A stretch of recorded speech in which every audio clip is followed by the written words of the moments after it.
علی بھائی، کافی عورتیں آپ کی ویڈیو سے متاثر ہیں جس میں آپ نے عورتوں کے حقوق پر بات کی ہے۔ برائے مہربانی ان عورتوں کے لیے پیغام دیں، مطلب مردوں کے حقوق پر بات کریں جو عورتوں پر فرض ہے۔ ساری عورتوں کو پتہ ہے جی مردوں کے حقوق کیا ہیں۔ اب وہ جان بوجھ کے مردوں کے حقوق پورے نہ کریں تو یہ ان کی خامی ہے۔ سب سے مشہور حدیث سنن ابی داؤد اور سنن ابن ماجہ میں موجود ہے۔ اللہ کے محبوب علیہ السلام نے فرمایا کہ اگر میں سجدہ جائز سمجھتا تو بیویوں سے کہتا کہ اپنے خامدوں کو سجدہ کریں اس حق کے سبب جو اللہ تعالیٰ نے ان کو دیا ہے۔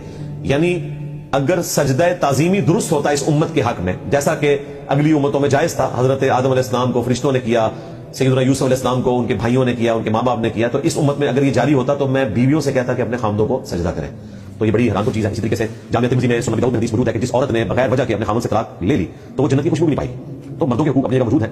الرجال قوامون علی النساء، مردوں کو اللہ تعالیٰ نے حاکم بنایا عورتوں کے اوپر، لیکن ساتھ ہی ساتھ انہوں نے ان کے حقوق کا بھی خیال رکھنا، صرف حاکمیت نہیں جتانی۔